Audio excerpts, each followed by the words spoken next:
There we go. Okay, so our guest of honor is Deon Erasmus. Now, if you do not recognize his name, he is the person that puts together the Friday at noon every week. So he scans the headlines and put together the Friday at noon. And the deep story is that he hasn't started doing this just the other day. Dion, I'm going to ask that question now. So do the math quickly. How many years have you been providing this service to the IFR? Well, since the beginning 1990s. In fact, in 1991, I started There working is for a the chance, institute. Dion, that some of the people Yeah. on this call may not have been born in 1990. Yes, yes, yes. It's debatable whether they're leading a better life now than we did at that time. So, but yeah, it's been a long time, and it's been a very interesting time. And I still find it very stimulating and actually a privilege to be working with the institute and the various generations of people who ran the institute. So Because over that time, not only did you have to face multiple changes in technologies, in other yes, for scanning and for submitting the scan and things like that, but with um, multiple people as well. Just last week, I commented that as director of the IFR and head of the academic programs, I have a list of problems that I have to keep my fingers on the pulse of all the time.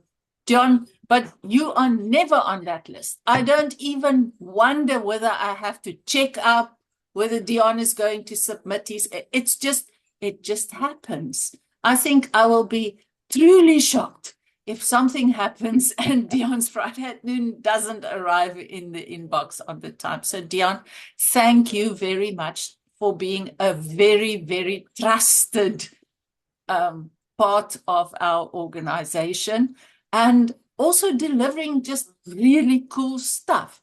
So when we invite Dion to come and speak to you, we give him an open agenda. We say, Dion, just tell us your story. Tell us the story from the beginning. How did you become interested in this? And what have you been doing all along? So, Dion, I'm going to hand over straight to you and say, please just tell us the Deon Erasmus story.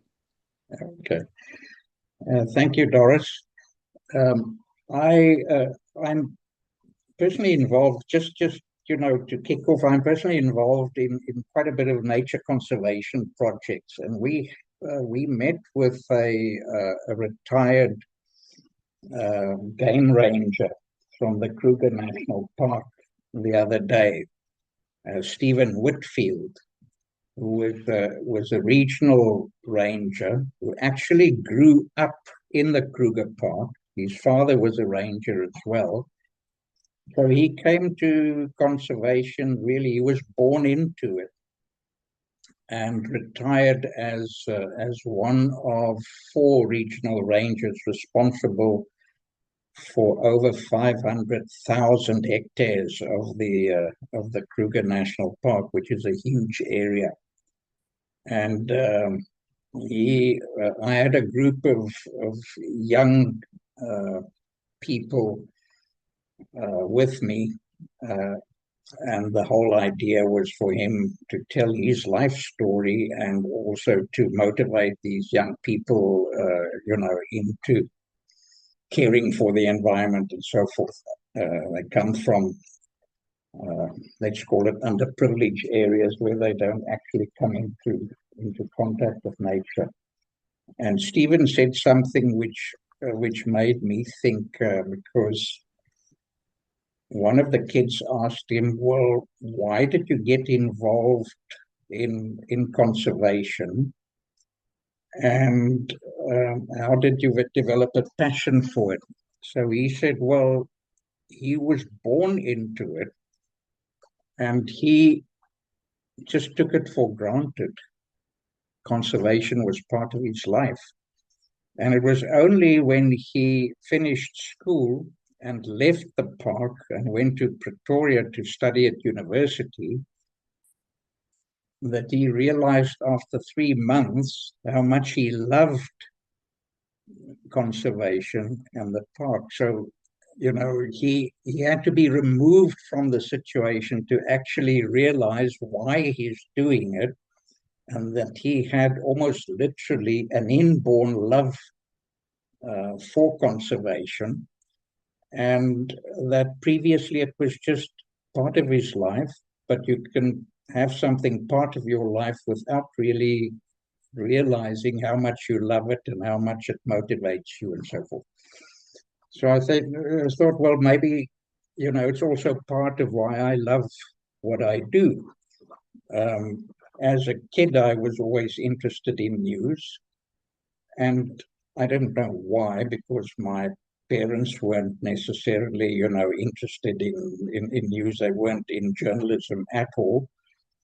And even my grandparents, we weren't into journalism or following the news, except my grandfather every day or every evening at 7 o'clock, he would switch on his radio. He found in Botswana near Lubatsi. I believe there's somebody from Botswana in this group. I don't know if they're present, but it's one of my favorite countries. He found just outside Lubatsi, in the south of Botswana, was a cattle farmer, and there was no electricity or running water in his house. So his radio operated from a car battery, which was charged by a wind charger. And every evening at 7 o'clock, he would listen to the news. And then there was the radio soapy stories that came out after the news, and we were allowed to listen to that. In those days, I remember the Proys from Soetmelk's Vlei, and then the radio was switched off, and we wouldn't listen to it again until the next evening at 7 for about half an hour, because the battery would go flat, was his argument.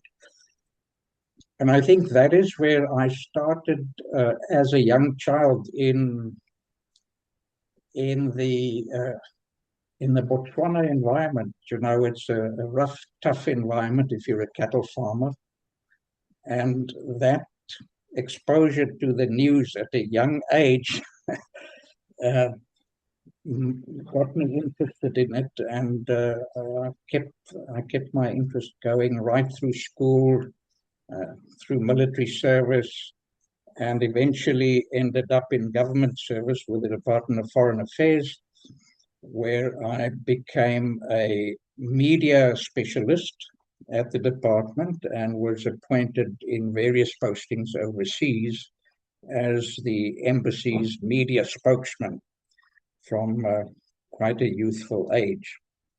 And I served in Harare, in those days still Salisbury, and in London, and had 2 postings in the United States, one at the consulate in New York, and the other one at the United Nations.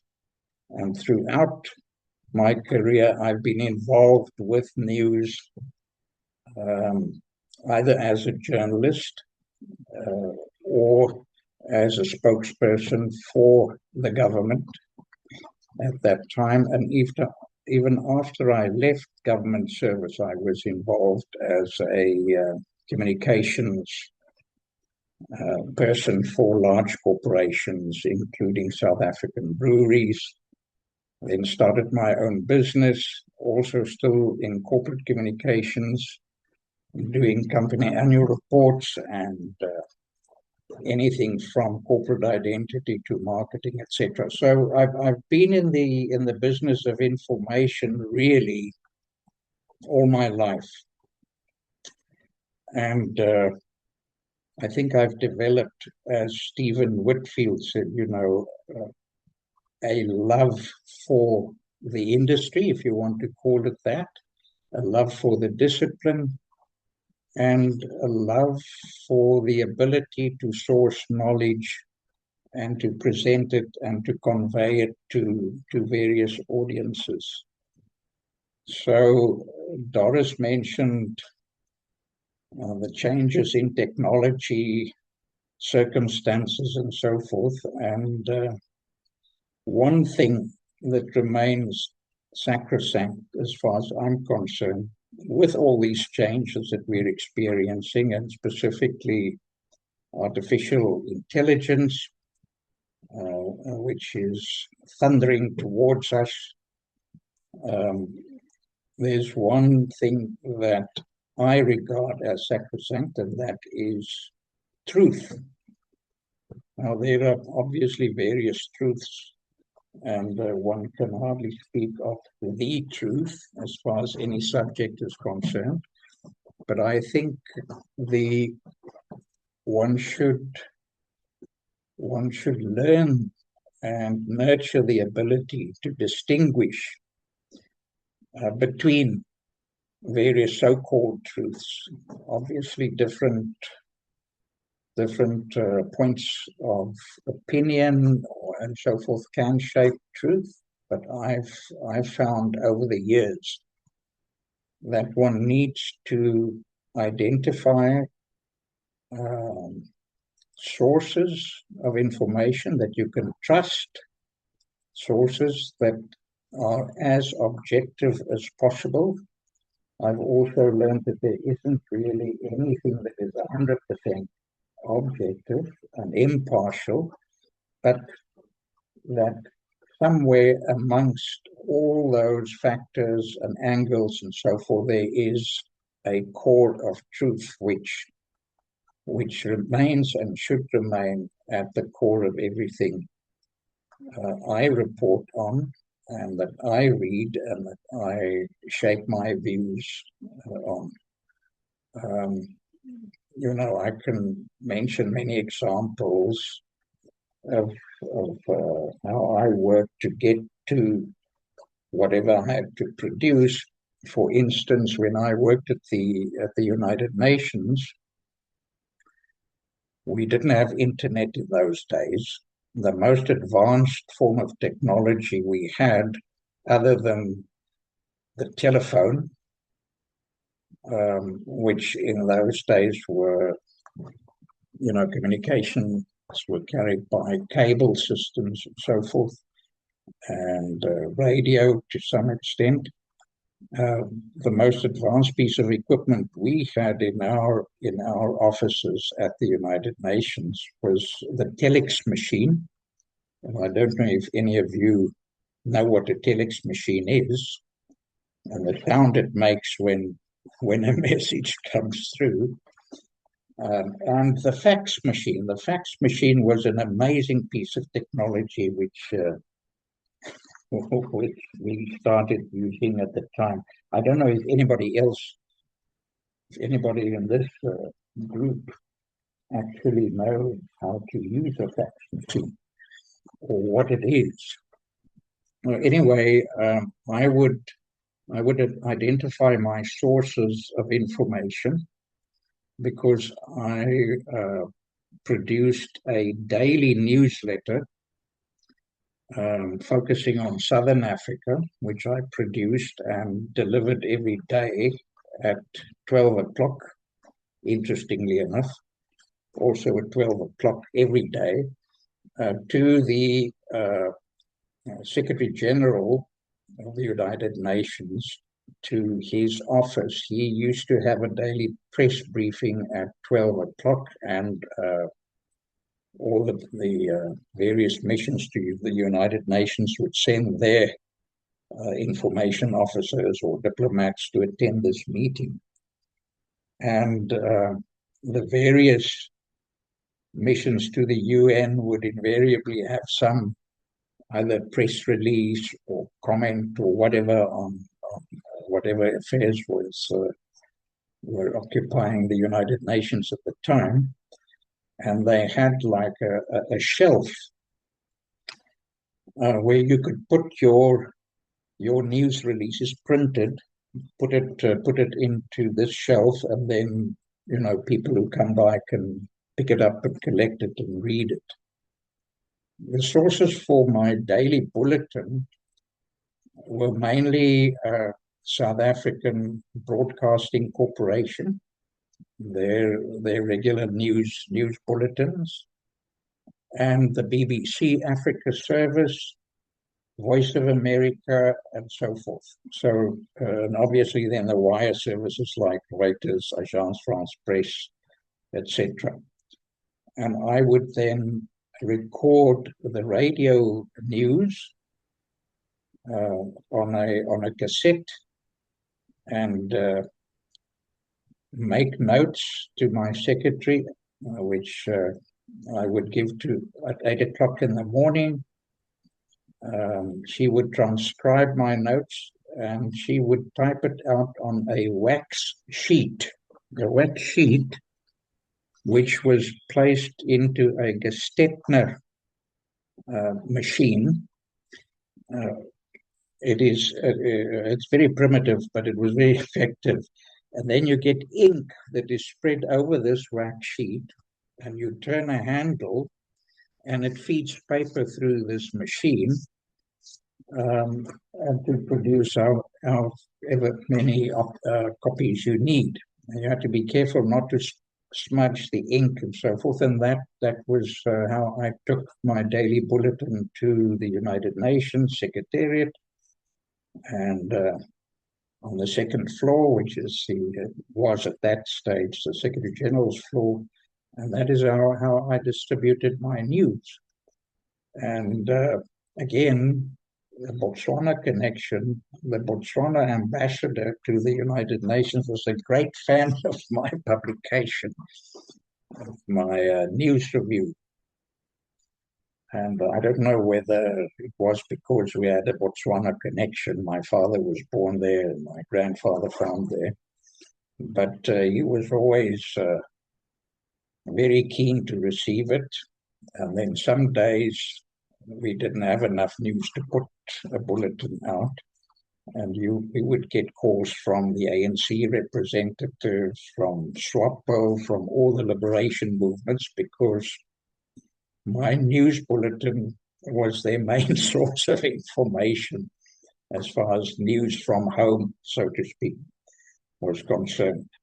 And that gave me a lot of satisfaction and also a sense of responsibility, because in those days, as in any situation where there's conflict, truth sometimes suffers. Not sometimes, in fact, always suffers. And I did my best to present a balanced summary of the news, and also being conscious of what my audience would appreciate and what they needed. And so it was probably one of the most popular pieces of paper on that shelf every day at noon. So coming back to the work that I do for the Institute, if you're in journalism and information and so forth, everything is deadline driven. And I am very fortunate to have gotten into the culture of deadlines and keeping to deadlines and preparing for deadlines. I can't function properly without setting a deadline, or my clients setting deadlines for me.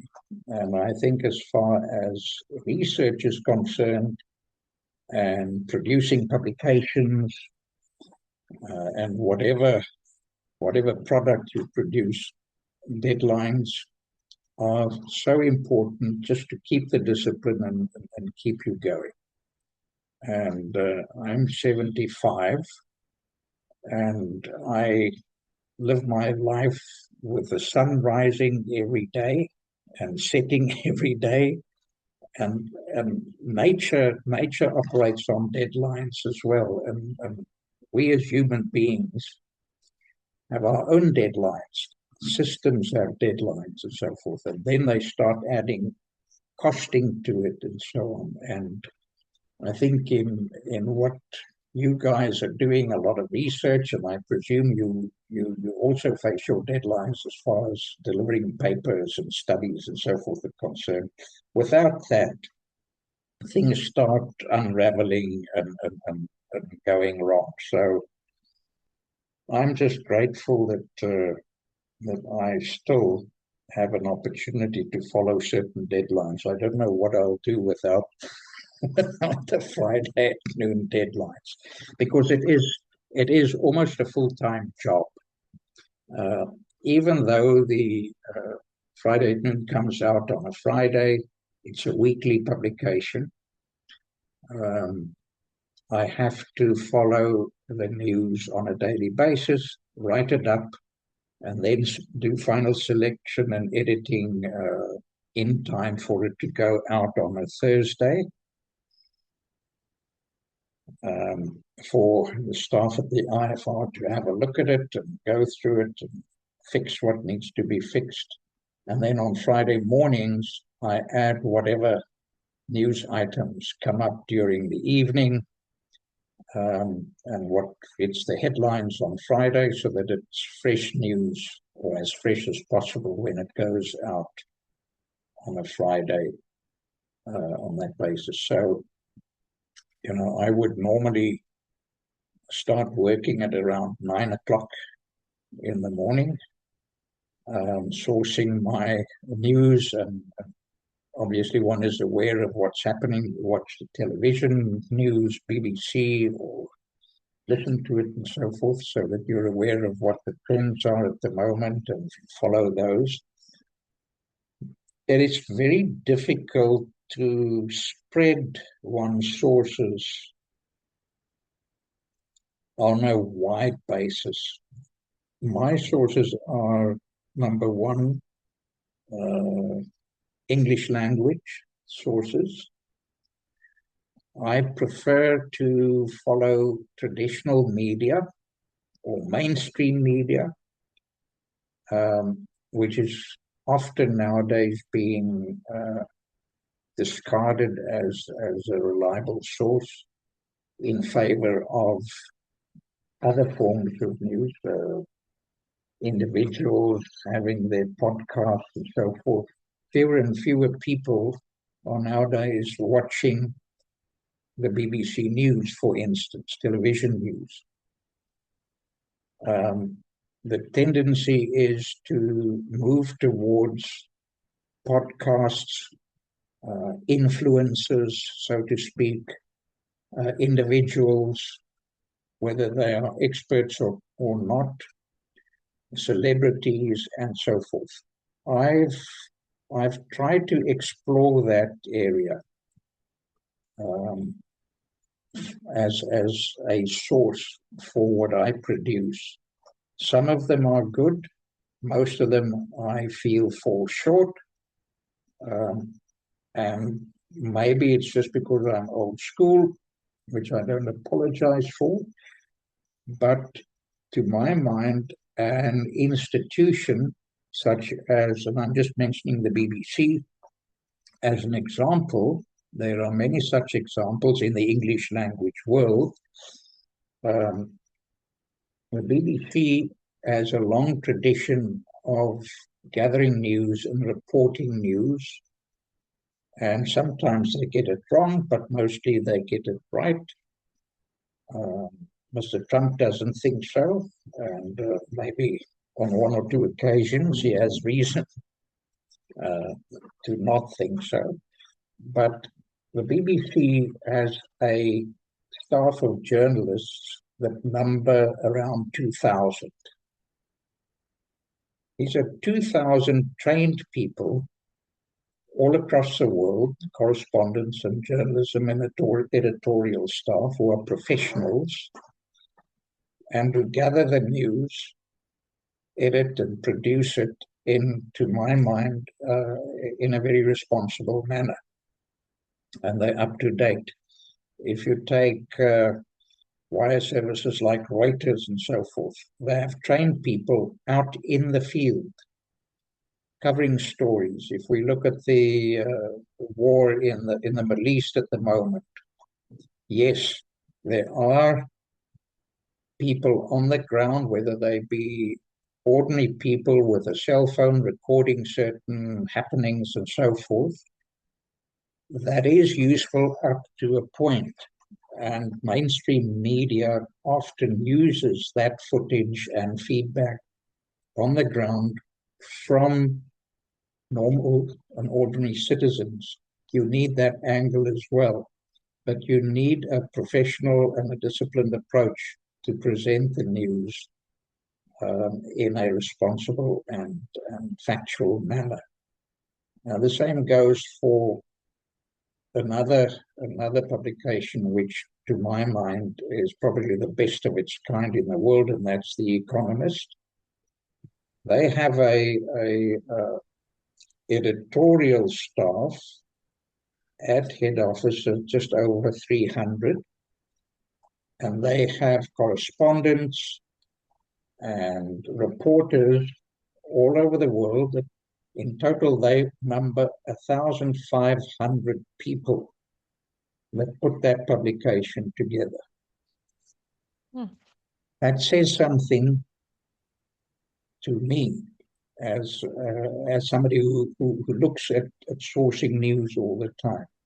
You have a network of people who are responsible, who represent a publication like The Economist, which has been around, I think it's since 1820 or around there. It's been around for a hell of a long time, and they've survived, and they have moved with the times.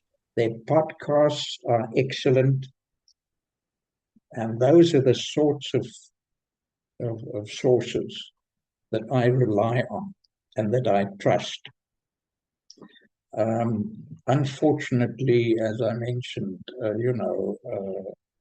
the world is moving more towards instant gratification and the personality cult and that sort of stuff. So, unfortunately, that has become a very important part of communication and distributing news, and certainly also in the process, fake news and biased news, and people push personal agendas and so on. And I'm just not used to the kind of stuff that appears on Mr. Trump's social media platforms.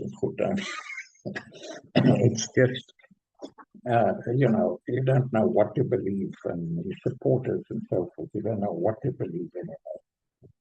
So I think, as far as news is concerned, and my involvement is that it's, as I said, it's pursuing the truth and trusting your sources. And there may be other sources. I just don't have the time to look at everything every day of my life. I try new avenues and so forth that might be recommended to me. But the mainstream media and trusted media is where I go for my news. The other thing to keep in mind is the audience that you're pitching your work towards. As far as the Institute is concerned, clients of the Institute are mainly in the corporate sphere. So it's people who are interested in the economy, people who are interested in international markets, in politics to the extent that it could influence economic situations wherever they operate. So the focus of Friday at Noon is around areas that could have an influence on the economy of South Africa. And those of you who read it will know that we cover various aspects of South African news, whatever's making headlines during that particular week. We look at governance, which is a major issue in the country. We look at the politics. We look at economy and business. We look at areas which are of concern to business in South Africa, which is energy, increasingly water. We look at climate and the environment. Health is an issue, or was particularly with the COVID pandemic. So health is always at the forefront. If you look at the advances in medicine and pharmaceuticals and so forth, and all the developments we see there, it's remarkable how medical science is progressing, and that is of interest to each and every individual. Certainly, as far as I'm concerned, health is becoming increasingly important as I grow older. So we have to put that in.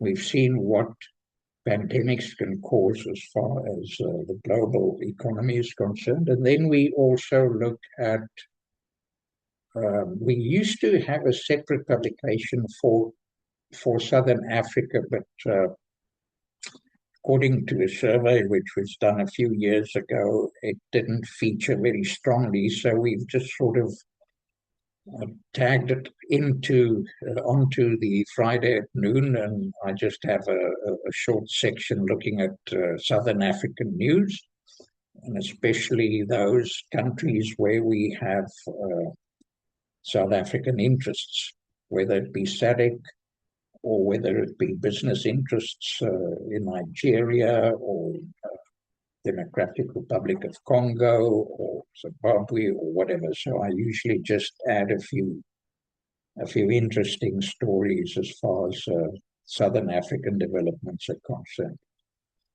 So that is how I constructed Friday at Noon, chasing the truth, sourcing it from trustworthy and capable sources, looking far afield to see whatever new sources one can tap into. And then thirdly, delivering on time and always bearing in mind what your audience and what your readership appreciates and what they need. So I don't know if there are any questions at this point. Feel free.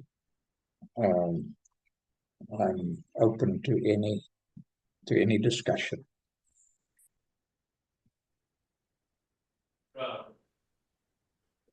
I'm going to kick off the questions, Deon. Are there still things that surprise you? Or, I mean, are there things that you read and think, wow, I didn't see this coming? Yeah, I think if one looks at artificial intelligence, it surprises me almost on a daily basis to see the speed at which it's developing, and how it is permeating as far as developments are concerned in all spheres of life. That surprises me. It surprises me that something like that can develop at such a speed, especially also in the field that we're active in news and so on, and producing information, and that is just absolutely amazing. I don't know where it's where it's going to. You guys are better equipped than I am to predict the future and to see where things are going. So that surprises me. An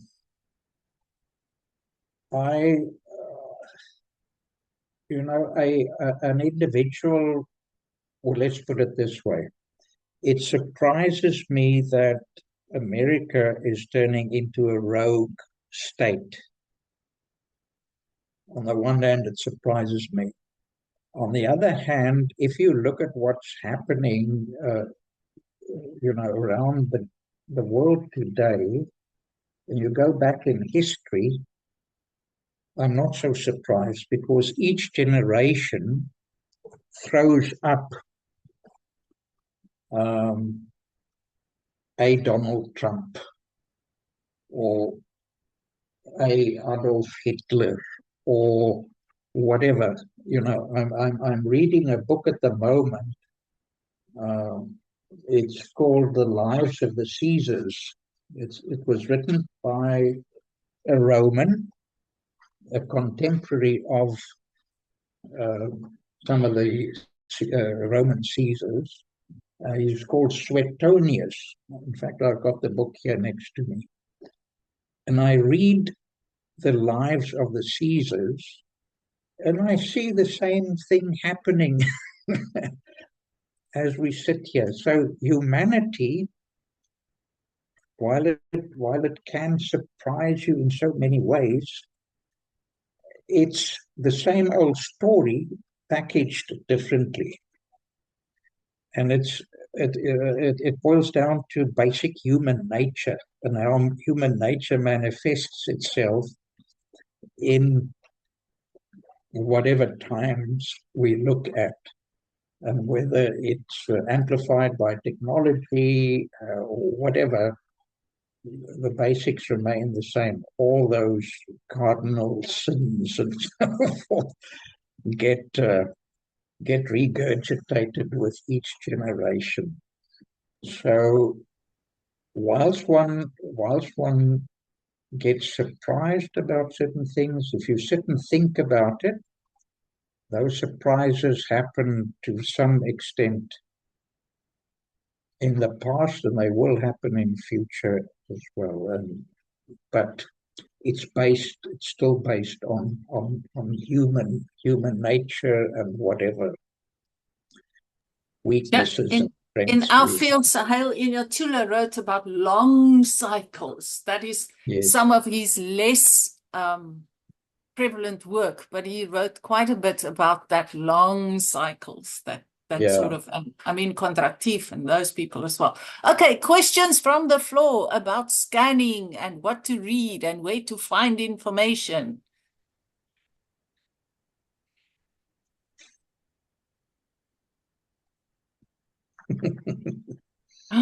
No.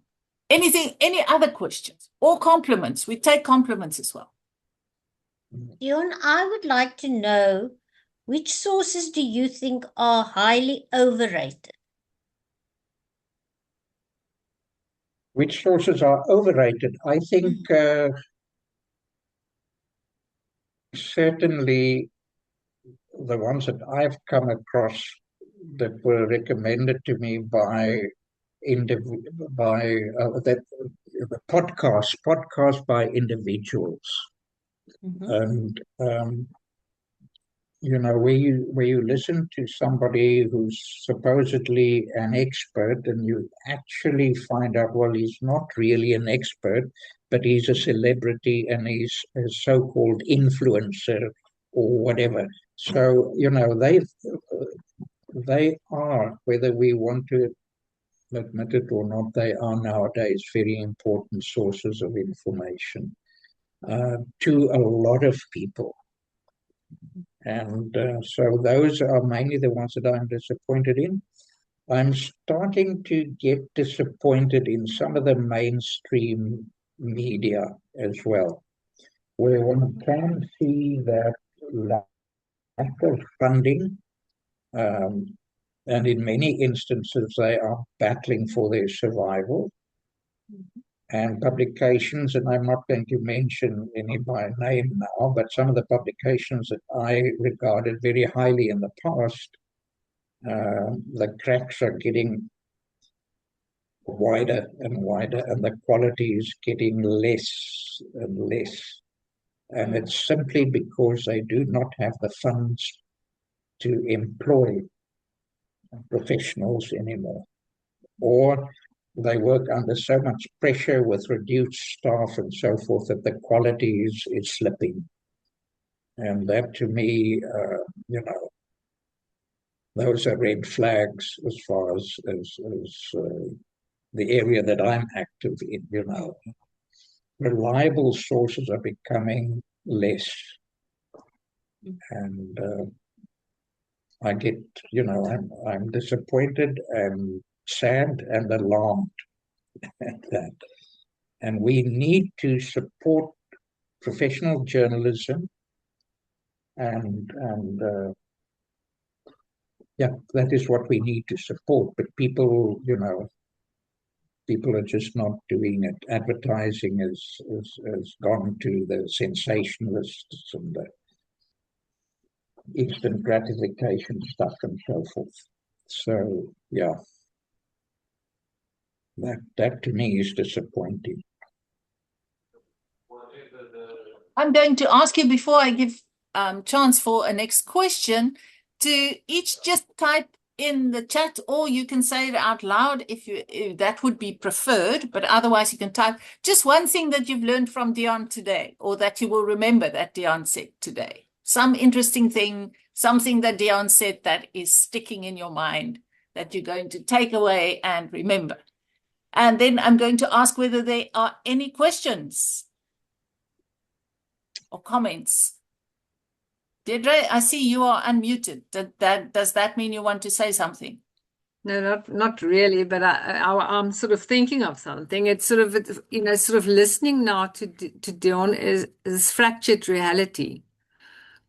Mm. So it means that sort of what you listen, what you hear makes your reality and your perspective, and it's becoming so fractured. Mm. And for me, it's sort of just becoming aware of the whole principle of thoughts and what we speak and how we think about stuff actually creates an energy that again creates reality. So Yeah. the scary thing is that we sit now, if I look in the town that I'm living in, is that you will have people in the same town, and in terms of news, I remember becoming aware of friends of ours that lost a son, and I thought that it would be in the Afrikaans newspaper and everyone would read it and we would all feel compassion. Now something happens and no one knows about it, because it all depends on your feed and what you get. So it's an interesting concept listening to John, just becoming aware of that sort of fractured reality that is driving the future, and it's becoming more and more fractured. So it is interesting sort of on the whole concept of truth, and also with the Institute is that, sort of you give good information to people that's paying good money. But for me, it's sort of, it is your Jan Alleman that is now actually not getting news that is actually validated, and not getting truth that is now these sort of norms and standards that's been adhered to. So it's scary. Mm. Yeah, maybe we get, well, not maybe, we get too much information from all over, and it definitely, well, it is fractured, and it is fracturing at an increasing rate as well. Maybe AI will sort it out for us. At the moment, I think AI, while we can get ourselves ended up in quite a bit of an echo chamber, because the cleverness is noting what I have read yesterday and the day before and the week before, and it wants to feed me more of that because it thinks that that is what I like. And if I read that again, it's going to feed me more of that again. And in that sense, I'm going into smaller and smaller and smaller and smaller circles. And in the end, I may live under the illusion that I'm well informed, but I'm actually just hearing stuff about things that I've read before. So I purposefully try to break the cycle and read all kinds of, but I don't know how good I am at it, because it keeps on feeding me, that, and I think that is, in terms, I love AI and everything it can do, but I don't like the idea of being boxed in. I would want to read everything and whatever there is. And I think, now I'm showing my age, but in the olden days, you got this printed newspaper and you didn't have a choice. Everything was there. It wasn't just what it thought you wanted to read kind of thing. And I think in terms of being informed or in terms of scanning appropriately, that is one of the things that makes me uncomfortable. Amo, your hand is up. Yeah, I thought I should just be one of those to say thank you, Deon. This was quite nice and insightful, a little bit of wisdom. But I just wanted to know, and I think to a certain extent, it's also just linked to the point you just made now, Doris, around AI. Mine is more from an availability and and access. Are you finding any disruption to the work that you are doing? And it extends to the rest of the IFR team. Now that the access barriers that used to maybe be there back then, Deon, slowly coming down. Everybody has access to news. Everybody has access to highlights. Are you finding that the work that you're doing with putting together the scan articles, the Friday at noon is being disrupted because everybody by that time everybody knows what's already in the news? And how is the appetite of late, maybe from your clients, on getting some of these insights? Yeah, I think definitely, once there are those interruptions, as you point out, because there's so much stimuli coming through. So and we spoke earlier about fragmentation and so on. So definitely that does play a role, and therefore one needs to focus. You have to concentrate and keep your focus on not only what you believe to be the truth, but also, and it's something which I think is often ignored, or not necessarily ignored, but people aren't aware that an inquiring mind should be built on empathy. Yeah? So I think we need to nurture, let's call it the soft skills, our softer side, the softer side of our personalities, to get to the truth and not just react on what you see and hear, because as Doris says, there's so many things that are channeled according to algorithms and so forth and so on. You must cultivate and nurture empathy.